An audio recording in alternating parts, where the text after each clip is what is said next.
Hello and welcome to the Deception Tips podcast, where you will learn amazing cues to detect deceit that will help you read people like never before. I'm your host, Spencer Kaufman. Let's get started. Welcome to episode 33 of the Deception Tips podcast. Thank you for your continued listening to this. Hopefully, it is really helping you to learn how to read people and detect deception so that you will never be lied to again. Now, of course, you're going to be lied to. However, this is hopefully helping you to be able to spot those lies and detect deceit so that you will not be fooled. At any rate, we are continuing to talk about these. We're moving on through. We've got 101 deception tips. This is episode number 33, so we have quite a few more to go. Now, last time we spoke about a sign of deception that isn't directly witnessable. It is a sign of dry mouth. So you can't really see that someone has dry mouth. However, you can see the results and the effects of dry mouth, which are frequently licking the lips, and that's what we spoke about last week. Now, the thing to remember with that is that when people lick their lips, there could be a variety of causes. Maybe you've put down a nice plate of food in front of them. Maybe there is a sour pickle right there, and usually when you have a pickle or you hold a pickle in your hand or mustard or something, your mouth kind of starts to water, and then, of course, you lick your lips. Try it. It's a cool experiment. Otherwise, there might be some environmental factors. Maybe you've introduced a lot of stress and tension, causing them to have dry mouth from that fight or flight response, and now they lick their lips. Or could be something else like drugs or chemicals, where they're either on some kind of a drug, prescription or otherwise, that causes them to have dry mouth. Then they lick their lips. Again, wintertime, chapped lips, might lick their lips. A lot of different varieties. A lot of different factors that could go into it. So like anything, the more variables you can control, the better off you're going to be at being able to detect deception and know whether or not someone is lying to you. So that is the key right there. If you can detect that and you can kind of control these variables, you look for the reasons why these behaviors might be happening rather than simply pinpointing a behavior with a certain form of result or with something that is a certain meaning, then you'll be able to kind of think more critically on it and reason and rationalize the purposes behind these behaviors. In addition, always watch for the patterns and clusters of behavior, because by watching for those, then you'll be able to kind of confirm your suspicions over and over again. Then you'll really know whether or not someone is lying or whether or not they are telling the truth. Now today we are going to talk about another sign of deception. This one is related to speech, and it is something that has been brought up before. We kind of talked about it a long time ago with a different form of deception, and that was back in episode number 18 when we talked about distancing language and how people may speak in language that distances themselves from the situation. Now we used a popular example of a politician who called somebody that woman. So if you don't remember, I encourage you to take a listen to number 18, because the person we were speaking about was famous Bill Clinton and his Monica Lewinsky scandal, where he referred to her as that woman in an attempt to distance himself from that situation. Now this happens all the time, where people want to distance themselves, and I went over a lot of examples of why it might happen and what the case may be, but basically they do not want any association between them and whomever or whatever is in question. Now, today we're going to talk about something related to that. However, instead of talking about someone else, they're probably going to be talking about themselves. So here it is. This is deception tip number 33. A liar may tend to speak in the third person and or use distancing pronouns. Example, saying one instead of I. Here it is again. A liar may tend to speak in the third person and or use distancing pronouns. Example, saying one instead of I.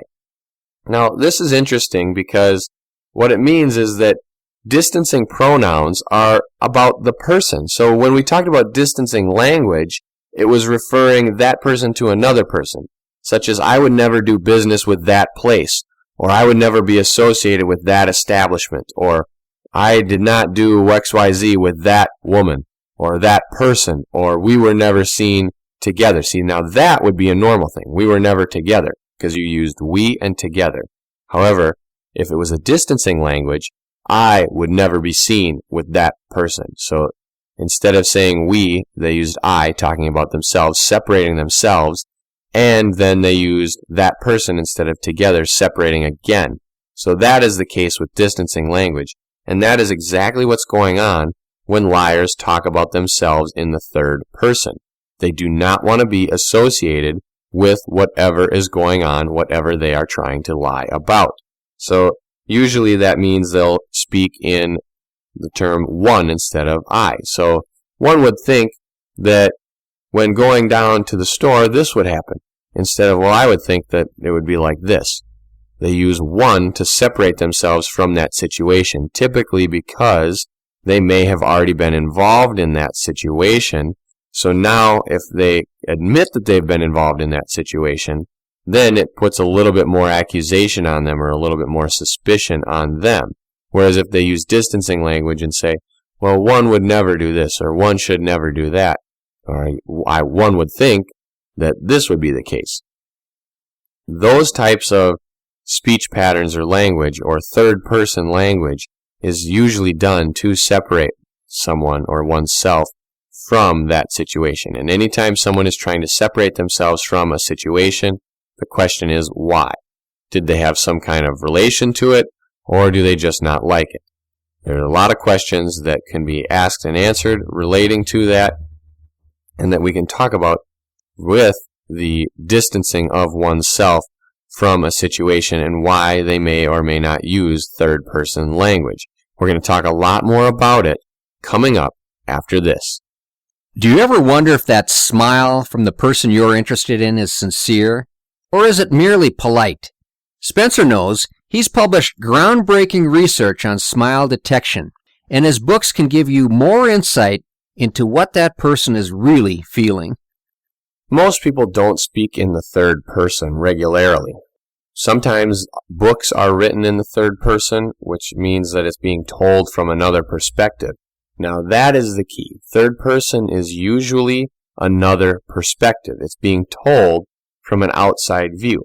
This is why most of the time when people speak, they don't speak in the third person, because whenever you tell a story about yourself, you're telling it from your perspective. You're telling your story.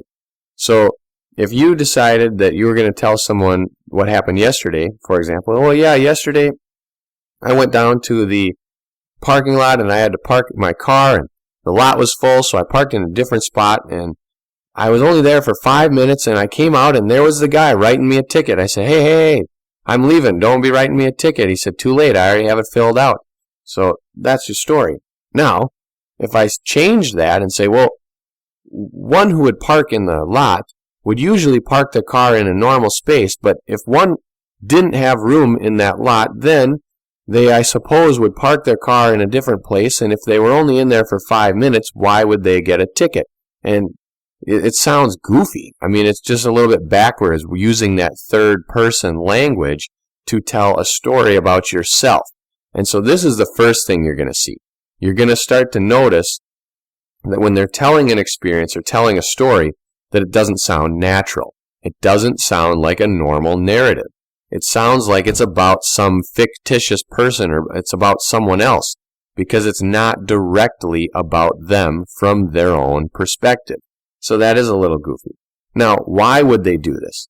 Well, as we've said before, they would do this as a form of distancing language, as a way to separate themselves from that situation. Maybe they're talking about how they wouldn't have a parking ticket, or they said that their driver's record was clean, and someone brought up parking tickets, and then they would give an example in the third person relating it to a general population rather than their own experience. So that way, that person who's asking them would still believe that they have that clean driver's record. However, obviously, they could look it up and find out later, but that's beside the point. The point is that they use this distancing language to separate themselves from the accusation of a parking ticket. So that's one way, to distance Another way is separation, to be apart from whatever was going on. Then, another reason they could do this is to shed the blame. So if they're talking about a certain situation that they don't want to be associated with for fear that it might seem like it was their fault or like they did something wrong, like it was a mistake they made.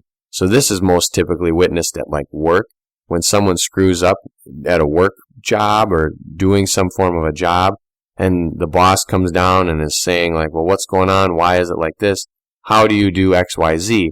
And then the person starts speaking in third person language, explaining how someone should do this, not how they would do it, because they already know that they messed up. So rather than directly lying and saying, well, here's how I would do it, and saying the right way and not acknowledging their mess up, they speak in the third person to almost like feel more comfortable with telling the lie. Like they're talking about someone else, but they're hoping that the target assumes that they're referring to themselves so that they don't get caught in a lie. It's a way of telling a lie indirectly, like a half-truth, but it's still a full lie. So they're telling this lie indirectly by speaking about someone else, hoping that the target will think that they're talking about themselves and then dismiss the situation. Usually this isn't the case, though, because oftentimes people are like, wait a minute, what in the world is going on? I don't have any idea why you're speaking like this, when normally you simply talk in the first person, and most people talk in the first person anyway. So as soon as someone starts bringing up third person, it becomes kind of convoluted and hard to understand, and it's very confusing, and so people really kind of don't like it, and then obviously suspicion is even higher because normal people don't talk that way. So another reason that they would use this third person is, like we said, I mean, it kind of sums it all up, but to ward off the accusation or the association with whatever is being discussed. So it's basically, whenever people talk in the third person, they have a number of objectives. Number one is they are usually trying to tell some form of lie. Now this is if they're a liar, because obviously, like we said, they can tell stories in the third person, books are written in third person, but when it pertains to deception, the third person is normally used when someone has a lie to tell, and the reason they use it is to distance themselves from whatever the lie is about, so whether that's a person or a situation or an event. In addition, they want to separate themselves from that event, so distancing as in distancing language, and then separation as in that's a mental connection. So the distancing language helps to form the separation in the target's mind. Then they want to shed that blame from themselves onto just a general way of doing things, or to no one at all. And then that association of themselves with that particular event or person or scenario is something that they want to avoid, which is why that third person language comes into play. Their goal is ultimately to get away with the lie. And so however they do that, that's going to be up to them, but they are trying so hard to convince not only themselves of the lie, but also the target of the lie, and then they're using these different methods to try to convey that. So this distancing language is a method to convey that, and it's one that if you're going to notice it right away because it sounds weird, it sounds different. So if you pay attention to that, then you can start asking more questions and watch to see if they convert between first person and third person language. And if they do, then you know something's up, because that means that the third person language was probably rehearsed, just like any other rehearsed story, which again, we spoke about rehearsed stories a long time ago, back in episode 15, and when people rehearse the stories, if you kind of poke holes in the story, oftentimes they haven't prepared those responses. So when you have someone who's using this distancing language in the third person, and you can poke a couple holes in their story or ask them some detailed questions about it, and if they switch back to first person, as in telling their experience because they haven't prepared those answers in the third person, now you've really got them, because now they're contradicting themselves. You can really slip them up very, very quickly. So I want to thank you for listening to the Deception Tips podcast. Make sure to share it with your friends, subscribe to the feed, watch the videos, check out the Deception Tips blog, and take a look at the books I have available. And tune in next week for a new Deception Tip.